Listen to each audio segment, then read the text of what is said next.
ce qu'on entend dans les journaux, sur les radios, sur les télés, tous les jours, c'est la litanie, le détail des trahisons de nos représentants et des lois scélérates qui nous assènent chaque jour, que ce soit des lois ou des traités de libre-échange ou des décrets félons.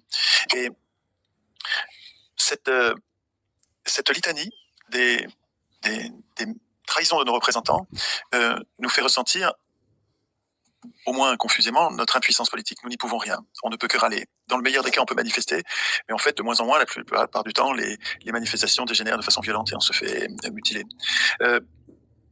Cette impuissance-là, elle est notre cause commune. En fait, nous n'avons pas de moyens de résister. Nous n'avons pas de moyens de résister à nos représentants. Nos représentants font ce qu'ils veulent. Ils peuvent même nous opprimer au dernier degré. Et nous n'y pouvons rien. Nous ne pouvons pas y résister. Et pourtant, dans les droits de l'homme, dans les grandes proclamations qu'ont écrites précisément ces élus, il est écrit un droit pour le peuple de résister à l'oppression. Partout est proclamé le droit de résistance à l'oppression des peuples opprimés, y compris par la violence. C'est écrit. Et en fait, ce droit n'est pas effectif. Manifestement, ça marche pas. Nous n'avons pas le moyen de résister à l'oppression. Et ce que je m'étais proposé de faire il y a 6 séances, et ce soir c'est la 7e, c'est de rentrer un peu plus dans le détail de ce que c'est que l'oppression. Donc de détailler les lois scélérates qui nous sont imposées jour après jour.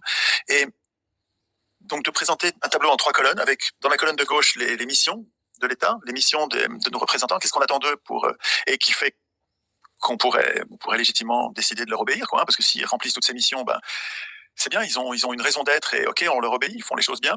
Donc, colonne de gauche, les missions de l'État. Colonne du centre, les trahisons de l'État. En fait, qu'est-ce que fait l'État sur chacune de ces missions? On s'aperçoit que, mais c'est long comme la liste est longue comme un jour sans pain de toutes ces trahisons et tous ces crimes d'État, quoi, hein. Et puis, le spectacle quotidien dans les médias, ça s'arrête là. Voilà, il y a la liste des trahisons de l'État et les meilleurs médias, qu'est-ce qu'ils font? Pour l'instant, ils se contentent de faire la colonne du milieu, c'est-à-dire qu'ils décrivent les trahisons. Mais en termes de solutions, c'est le désert, quoi, hein, dans les médias du monde. C'est le désert absolu, il n'y a pas de solution. La solution, c'est quoi? L'élection. Alors que l'élection, c'est le problème. L'élection porte au pouvoir les pires. Les pires, putain, après Hollande, on a eu Macron, sans déconner. Affreux, enfin bon. Et on en aura un pire, hein. Vous allez voir qu'on va... Le prochain va nous faire regretter Macron, peut-être. Regretter Macron, ouais. Parce que Hollande veut revenir. Il y a Édouard Philippe, celui qui a éborgné les Gilets jaunes, celui qui nous a mutilés, il se présente. Il y a un très bon short de Pierre-Emmanuel Barré là-dessus, qui dit, mais restez chez vous, vous pouvez vous voir, vous.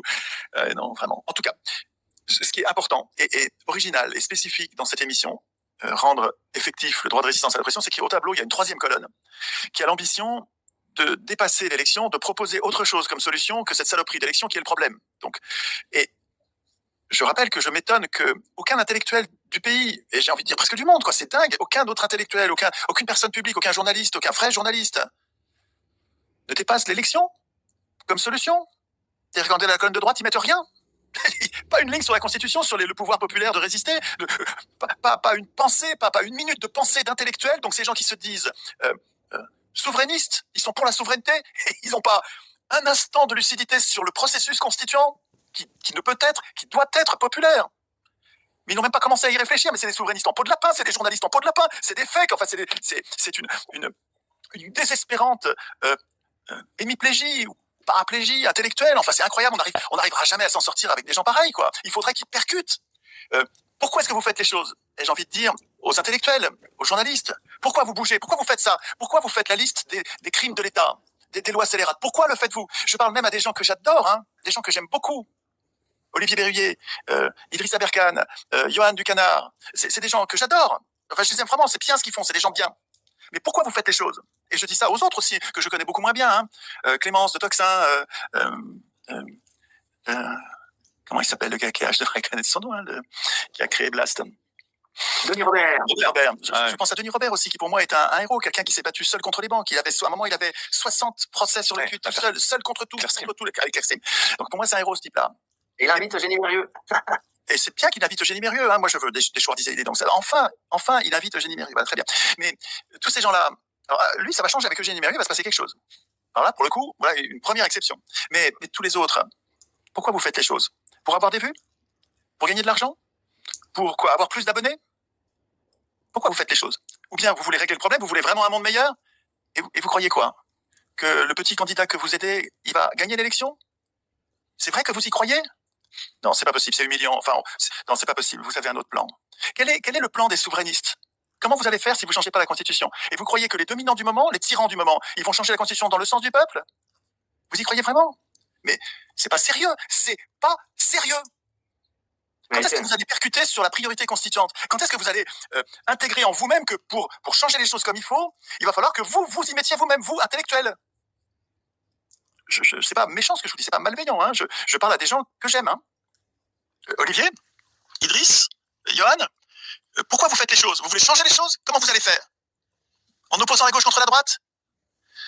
C'est une blague? Ça n'a jamais marché, ça. Alors, pourquoi ça marcherait? Bon.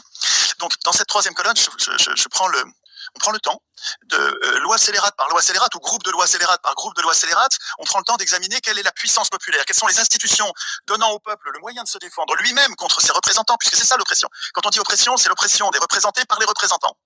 C'est ça l'oppression. Et donc le droit de résistance à l'oppression, c'est un droit populaire, réel, dans le droit positif, un droit concret, et contrôlé par le peuple lui-même, un droit du peuple à se battre contre ses représentants quand ils deviennent des traîtres. Bon, il nous faut des institutions pour ça. Si vous parlez pas d'institutions, vous blablatez, vous bavardouillez, vous discutez, on perd son temps et vous faites perdre leur temps à vos auditeurs. Parce que, en fait, vous les enfermez comme les médias mainstream. Hein. Les médias mainstream sont une prison politique. Ok, on a compris, ils font partie du système de domination parlementaire. Mais les autres médias qui sont pas les mainstream, les gens dont je respecte beaucoup le travail, hein, les GPTV, Marcel, les QG, les gens de gauche et de droite. Hein. Si vous parlez pas de constitution, et si vous faites pas de la constitution une priorité populaire, avec un processus conscient populaire, mais vous faites partie du système de domination, vous continuez à nous infantiliser. L'élection est humiliante. L'élection parmi des candidats, elle nous humilie. Elle nous infantilise. Elle nous désespère, elle est désespérante. Elle est décourageante. Elle nous empêche de faire de la politique. Elle nous désapprend à faire de la politique. Et c'est ça que vous voulez? Et vous vous dites que vous êtes des médias, vous êtes des sentinelles du peuple? Mais vous n'êtes pas des sentinelles du peuple si vous nous enfermez dans l'élection. Et vous croyez quoi? Que c'est les élus qui vont écrire autre chose que l'élection? Vous pensez que c'est les élus qui vont instituer le tirage au sort? Jamais de la vie. Voilà. Il n'y a que nous, les représentés. Donc la multitude, hein. Et de gauche comme de droite, on s'en fout. Qui est capable d'instituer les outils, les organes dont nous avons besoin pour résister à nos représentants quand ils nous trahissent. Donc, c'est pas les contenus qui font qui font le plus de, voilà, qui font le plus vivre les médias, qui font le plus de vues, qui font le plus d'abonnés, voilà, il y a aussi une réalité, c'est que. Mais pourquoi on fait les choses? Est-ce qu'on les fait pour avoir des abonnés, de l'argent? Ah ben non. C'est pour avoir de l'argent que vous faites les choses? Idriss, Olivier, Johan, c'est pas pour avoir de l'argent. C'est pas pour avoir de l'argent que vous faites tout ça, c'est pour que le monde soit meilleur. Et le monde sera pas meilleur avec l'élection. Donc, on s'en fout que les gens, tout le système conspire à ce que nous raisonnions comme des enfants politiques. Oui. Tout le système est fait pour que nous ne pensions pas. Donc certes, quand tu vas faire un spectacle qui incite les gens à penser, il va pas attirer des gens qui sont habitués à autre chose. Ils sont habitués à jouer. Ok.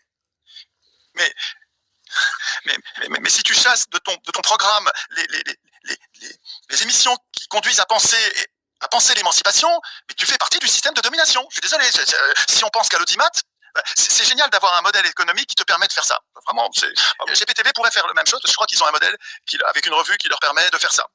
Je ne sais pas s'il y en a beaucoup d'autres, mais c'est affligeant d'être obligé d'en rabattre sur la hauteur de vue donnée en exemple à la population pour l'aider à s'auto-émanciper, pour aider la société à s'auto-instituer, pour des raisons pécuniaires.